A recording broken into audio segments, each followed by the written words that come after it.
వీళ్ళతో కొట్లాడినాం. సపరేట్ ఆంధ్ర తెలంగాణ ఏర్పడ్డప్పుడు కొత్త ట్రిబ్యునల్ ప్రకారం కృష్ణా నదిలో మనకు రావాల్సిన వాటా మనకు దక్కాలి. కాబట్టి నేను ఖచ్చితంగా ప్రభుత్వాలను డిమాండ్ చేస్తున్నా. గతంలో ఉన్న కేసీఆర్ జగన్ తోటి ములాఖత్ అయిండు, కృష్ణా నదికి నష్టం చేసిండు, దక్షిణ తెలంగాణని సవతి తల్లిలాగా చేసిండు. ఇప్పుడు తెలంగాణ ఉద్యమం ఎందుకు వచ్చింది?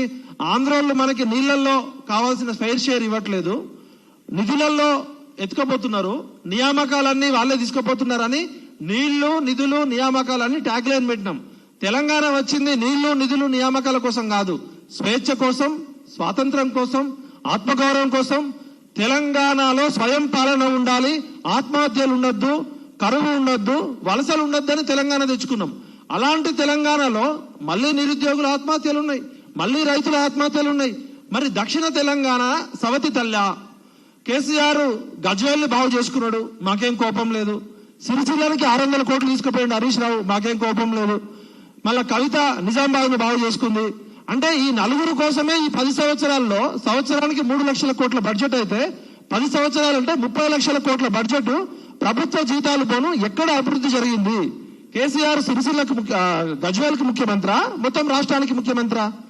దక్షిణ తెలంగాణ మీద తట్టడు మట్టి ఎందుకు ఎత్తిపోయలే? అది ఎస్ఎల్బీసీ అన్న సొరంగం, ఎస్ఎల్బీసీ సొరంగం తవ్వకం పనులు చంద్రబాబు నాయుడు టైంలో స్టార్ట్ అయినాయి. దానికి ఒక 40 కోట్లు 400 కోట్లు ఇస్తే అయిపోతుండే ప్రాజెక్టు. 90% పూర్తయిన కృష్ణా నది పరివాహక ప్రాంతం ప్రాజెక్టులను పక్కకు పెట్టి 1,36,000 కోట్లతో కాళేశ్వరం ప్రాజెక్టు పెట్టిండు. కాళేశ్వరం ప్రాజెక్టు మంచిదా చెడ్డదా దాని సంగతి పక్కకు పెడదాం. 90% కృష్ణా నది మీద పూర్తయిన ప్రాజెక్టులను ఎందుకు కేసీఆర్ గారు పూర్తి చేయలేదు? కేసీఆర్ చేసిన తప్పుని రేవంత్ రెడ్డి గారు వచ్చి 16 నెలలు దాదాపు 20 నెలలు అవుతుంది. ఆయన ప్రభుత్వం ఉండేదో తిప్పి కొడితే 5 ఏళ్ళు 60 నెలలు, 60 నెలల్లో 20 నెలల కాలం అయిపోయింది. అంటే 1/3 అయిపోయింది. ఇంకో 1/3 ఎలక్షన్లలో పోతుంది. ఇంకా ఉన్నది 1/3. పేరుకు ముఖ్యమంత్రి గారు మా బాబు నగర్ అతనే. మరి ముఖ్యమంత్రి గారు దక్షిణ తెలంగాణని ఎడారి చేయబోతున్నాడా? లేకపోతే అదే చంద్రబాబు నాయుడు, అదే జస్టిస్ ఎంవి రమణ, అదే ఆంధ్ర లాబీ చేతిలో బానిసలాగుంటాడా? ముఖ్యమంత్రి గారి మీద మాకేం కోపం లేదు, మేము ముఖ్యమంత్రి గారిని కలుస్తాం ఖచ్చితంగా. సీనన్న, మనం డెమోక్రసీలో డిబేట్ డిస్కషన్ డైలాగ్ ఉండాల్సిందే. ఇది కేసీఆర్ ఆస్తో రేవంత్ రెడ్డి ఆస్తో ఎల్లయేదో మల్లయేదో కాదు. తెలంగాణ ప్రజలు తెలంగాణ కోసం కొట్లాడింది కృష్ణానది జలాల్లో వాటా కోసం.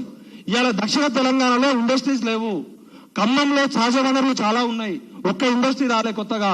నల్లగొండ ఎండిపోతుంది, నల్లగొండలో 4 రోడ్డు తూతు మంత్రంగా చేసారు తప్ప నల్లగొండ ప్రజలు ఇంకా చాలా సమస్యల్లో ఇరుక్కున్నారు. అదేవిధంగా మహబూబ్ నగర్ ప్రజలు, పాలమూరు ప్రజలంటేనే అమాయకులు, ఆవేశపరులు. మరి మనం పాలమూరు ముఖ్యమంత్రి అయినప్పుడు మన దక్షిణ తెలంగాణ ఎడారిలాగా మారే ప్రమాదం ఉంది. కాబట్టి ఖచ్చితంగా మేము అగ్రికల్చర్ సెక్టార్ లో ఉన్న క్రైసిస్ ని గుర్తిస్తూ తెలంగాణ రాష్ట్ర రైతు సంఘాల సమాఖ్య చేసే ఎలాంటి పోరాటానికైనా మేము సంపూర్ణ మద్దతు ప్రకటిస్తాం. దక్షిణ తెలంగాణని ఇదే విధంగా నిర్లక్ష్యం చేస్తే మరో దక్షిణ తెలంగాణ తల్లిని ఆవిష్కరించుకునే పరిస్థితి ఏర్పడుతుంది. రేవంత్ రెడ్డి గారికి, పాలకులకి, కేంద్ర ప్రభుత్వానికి మేము రిక్వెస్ట్ చేస్తున్నాం. తెలంగాణ నుంచి ఒక పౌర సమాజం నుంచి సివిక్ సొసైటీ ఒక అడ్వైజరీ కౌన్సిల్ పెట్టండి. మేము ప్రభుత్వంతో కొట్లాడడానికో ప్రభుత్వాన్ని బదనాం చేయడానికో ఇక్కడ లేము. ప్రభుత్వంలో పనిచేసే రాజకీయ నాయకులకి అన్ని విషయాలు అందరికీ తెలియకపోవచ్చు.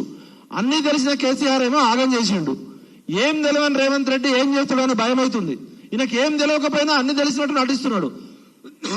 అందరికీ అన్ని విషయాలు తెలియదు. ఇవాళ శ్రీనివాస్ రెడ్డి గారు, ఇవాళ విజయపాల్ రెడ్డి గారు ఒక రైతు సంఘాల నాయకుడు, గుత్తా మోహన్ రెడ్డి గారు ఒక రైతు సంఘాల మీద రాజకీయాల్లో పనిచేశారు. అన్న రేవంత్ అన్న, మీరు సివిక్ సొసైటీలో డిబేట్ పెట్టండి, డిస్కషన్ స్టార్ట్ చేయండి. వరల్డ్ క్లాస్ బెస్ట్ ఎక్స్పర్ట్స్ ఉన్నారు, సానా మారుతి గారు ఉన్నారు, ఇంకా చాలా మంది ఉన్నారు. దయచేసి కృష్ణానదిలో వాటా కాపాడుకుందాం. తెలంగాణ మరో 2 ముక్కలు కాకుండా చూసే బాధ్యత కేంద్ర ప్రభుత్వం మీద. ఇదే విధంగా ఖమ్మం, నల్గొండ, మహబూబ్ నగర్, రంగారెడ్డి ప్రజలను గినక నిర్లక్ష్యం చేసి సవతి తల్ల ప్రేమ చేస్తే ఖబర్దార్, మరో దక్షిణ తెలంగాణ తల్లి ఆవిష్కరించే ప్రమాదం ఉంది. జై తెలంగాణ, జై కృష్ణ, జై గోదావరి.